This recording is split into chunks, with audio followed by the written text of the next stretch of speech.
اردو کہانی انجام۔ میرا نام علینا ہے۔ یہ کہانی میری سہیلی شیزہ کی ہے، جو اپنے ماں باپ کی اکلوتی اولاد ہے۔ اس کے والد شہاب انکل کا ٹیکسٹائل بزنس ہے اور ماشاءاللہ دولت کی کوئی کمی نہ تھی، بس کبھی کبھی بیٹے کی کمی محسوس کرتے تھے۔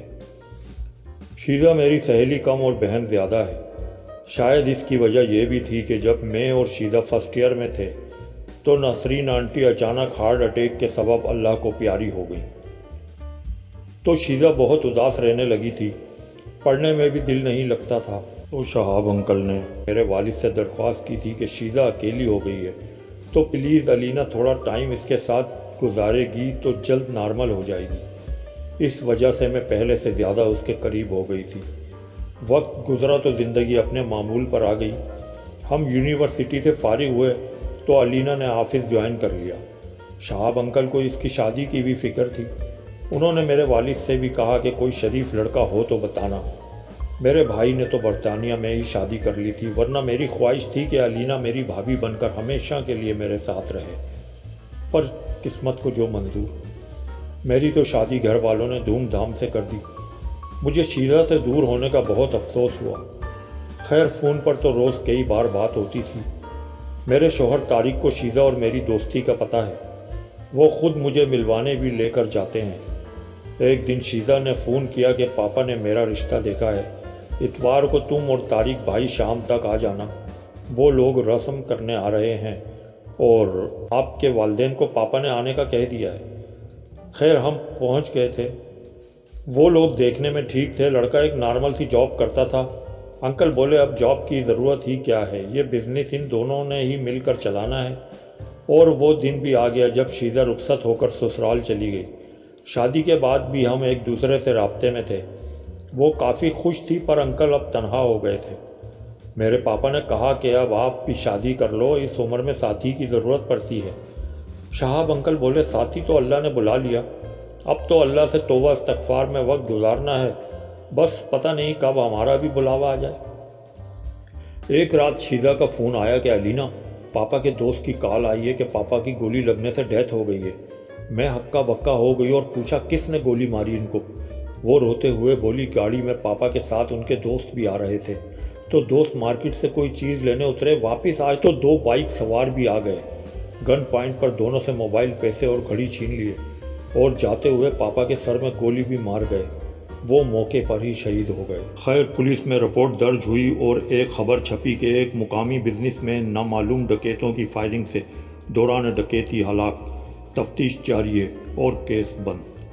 اب بزنس کی ساری ذمہ داری شیزہ پر آ گئی۔ دونوں ہی بزنس میں نئے تھے۔ خیر کچھ دن بعد شیزہ کا میرے پاس فون آیا کہ یار پاپا کی ڈیتھ کے بعد ارمان بہت بدل گیا ہے۔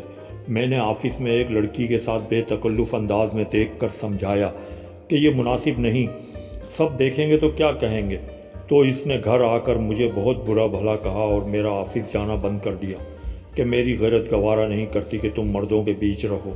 اس نے مجھ سے بالکل لا تعلقی اختیار کر لی ہے، الگ سوتا ہے نہ بات کرتا ہے۔ پاپا کے ایک وفادار ملازم جلال انکل نے رازداری کا وعدہ لے کر مجھے بتایا ہے کہ ارمان صاحب کے پاس ایک لڑکی آتی ہے اور ان کے تعلقات کچھ ٹھیک نہیں لگ رہے، آپ ذرا محتاط رہیں اور نظر رکھیں۔ میں نے اپنے طور پر نوٹ کیا تو واقعی وہ مجھ سے بے وفائی کر رہا ہے۔ میں کیا کروں یار، دن میں ارمان نہیں ہوتا، تو میرے پاس آ جا، کوئی مشورہ دے پلیز۔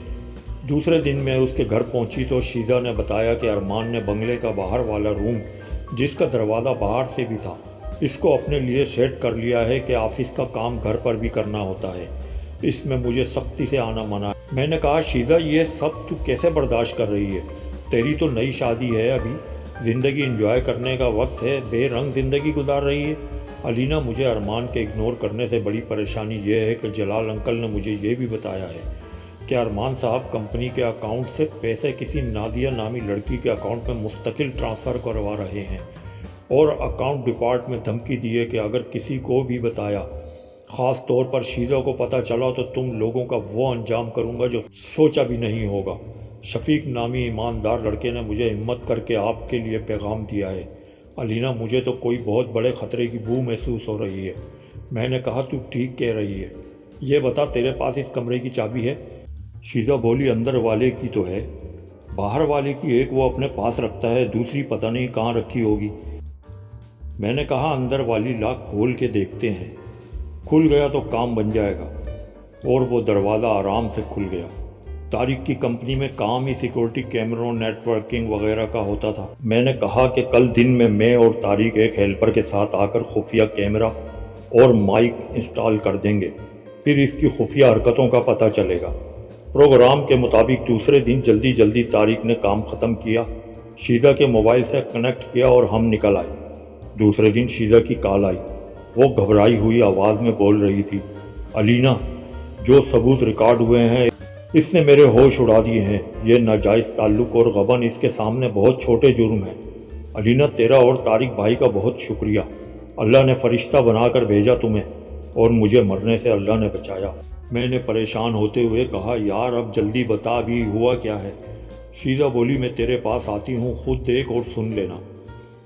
تھوڑی دیر بعد ہم دونوں ڈرائنگ روم میں بیٹھے تھے تو شیزہ نے ریکارڈنگ چلا دی۔ یہ دیکھ، ایک لڑکی اندر داخل ہوئی اور ارمان کے گلے لگ گئی اور بولی، ہم کب تک ایسے ہی چھپ چھپ کر ملتے رہیں گے؟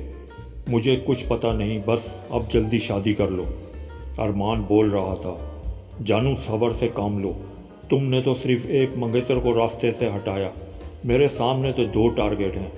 سسر کو تو ایسی مہارت سے مارا کہ سب ڈکیتی کے دوران اتفاقیہ موت سمجھ کر صبر کر بیٹھے۔ اب اگلا ٹارگٹ شیزہ کا ہے، اس کو بھی کسی ایسے طریقے سے ٹھکانے لگانا ہے کہ کسی کو شک نہ ہو، اور سارا بزنس اور سب کچھ ہم دونوں کا ہو جائے، پھر ہم نکاح کر کے سکون سے عیش کریں گے۔ جلد بازی میں کوئی غلطی ہو گئی تو پھنس جائیں گے۔ میں نے کہا، اب کس چیز کا انتظار ہے؟ اب ان کے بچنے کا کوئی چانس نہیں۔ ظالم نے لالچ میں انکل کو شہید کر دیا اور اس بے حیا نے نہ جانے کس کے جوان بچے کو موت کی گھاٹ اتار دیا۔ طارق کو بلا کر ہم نے تھانے میں رپورٹ کرائی اور وہ ریکارڈنگ بھی دے دی۔ رات کو ہی دونوں کو اٹھا کر لے آئے، 10 منٹ الٹا لٹکایا تو فرد ساری تفصیل بیان فرما دی۔ ان 2 قتل کے علاوہ بھی وارداتیں اگل دیں اور 2 ساتھی اور پکڑے گئے۔ اس لڑکے کی ماں باپ بھی آ گئے جو بیٹے کی موت کو ہارٹ اٹیک سمجھے تھے۔ اس مکار لڑکی کے انکشاف کے کیسے سلو پوائزن دیا سن کر جذبات پر قابو نہ رکھ سکے اور بد دعائیں دینے لگے، اور جو پیسے نازیہ کے اکاؤنٹ میں ٹرانسفر کیے تھے وہ بھی ریکور کر لیے۔ انچارج نے بھی ایسی سخت FIR بنائی کہ سزائے موت سے بچنا مشکل ہو جائے۔ اللہ کی حکمت دیکھیں کہ اسی دوران میرے بھائی کی برٹش بیوی نے ایک فلمی ایکٹر سے شادی کے لیے بھائی کو چھوڑ دیا۔ بھائی پاکستان آ گئے تو اللہ نے میری خواہش پوری کی، اور آج شیزہ واقعی میری بھابھی بن گئی ہے، اور دونوں نے مل کر بزنس مزید اسٹیبل کر لیا ہے۔